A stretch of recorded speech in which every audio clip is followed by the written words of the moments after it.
Welcome to my teeny tiny room in Dubai. Dubai is one of the major business hubs in the world, attracting companies and workers from every corner of the earth. With all this wealth though, comes extreme demand for accommodation, so rent keeps on getting more and more expensive.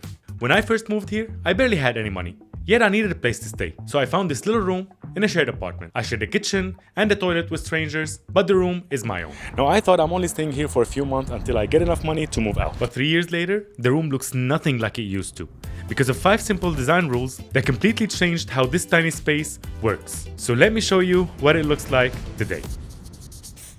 Now of course, when I first moved here, the room looked nothing like this. The first thing that I changed was actually the layout. I moved the closet from that end to this side, and the room came with a screen that I know that I wouldn't use, so I asked the maintenance to take it out. And at some point I also put some mirrors over here, which I really didn't like, so those also had to go. And I went back to the design table. And this is the final design that I came up with. Now with a limited space like this one, the only way that you can actually make the most out of the space is when you go vertical. And that is why I decided to go with these IKEA Kallax shelves. Even though I'm not really a super fan with the design, but they go really well with this cabinet that came with the room. And of course they help me a lot with storing the things that might come in handy, whether it's the toolbox, the extra camera gear, or anything. And after that, we moved to the workstation. Now I am a freelancer, therefore I don't really have an office to go to, so I spend a lot of the time working from home. That's why I had to take extra care of my working area. Now at first I had a desk that was a gift from a friend of mine, and that really helped me out a lot in the first stages. But then I had to upgrade to this custom-made one piece of wood imported from India desk.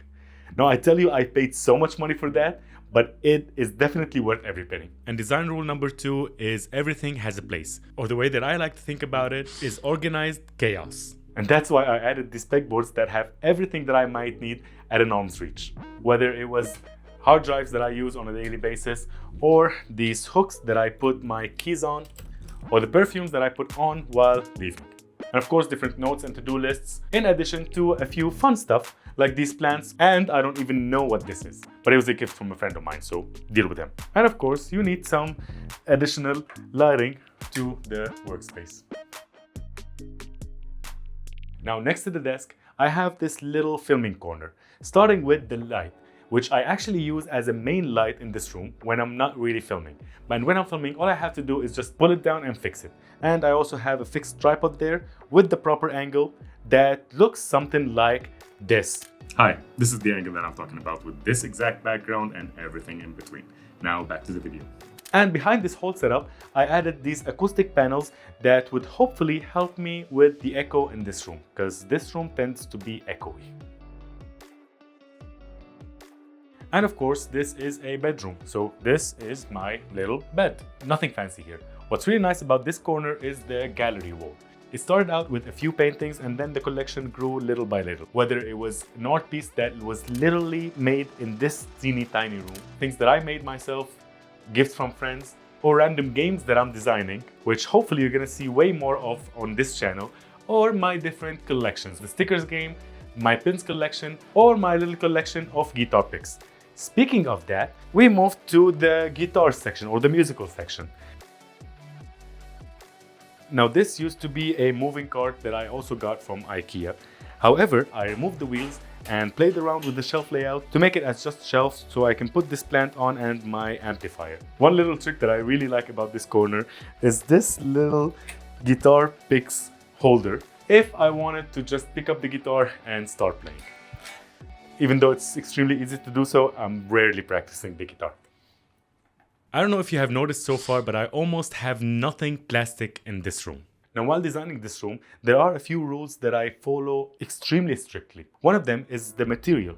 I try my best not to buy anything that is plastic, as I find it to give that really cheap aesthetic. And that's why I stick to mostly authentic materials like wood or metal or glass. And there is this color palette that I follow extremely strictly, which makes the room feel coherent even if the pieces in it are a bit different. The only exception to that rule though is little artworks or gifts that I have from friends. Which leads us to rule number 5, and that's to make it personal, even if you had to break some of the rules, as the final goal is to make it feel yours. And with that, welcome to the last wall of this room. The mirrors that I had over there, I switched them to this side. These mirrors, other than just looking good, they help make the room look bigger than it actually is. And I definitely need that within this tiny space. It took me a really long time to get them right, but somehow I did. And the last addition to the room was actually this white background. I'm currently filming a 90 days body transformation video, and I needed a white background with enough space in front of it to actually film the progress that I'm going through. This little space didn't really have enough room in front of it. That's why I added this white background. And it actually looks really nice. It is what it is.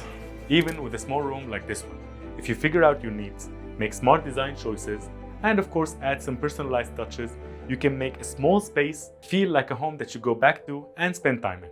Would I stay in this space forever? Of course not. Would you even stay in a place as small as this one? Let me know in the comments below. That was the room tour. Thank you for watching.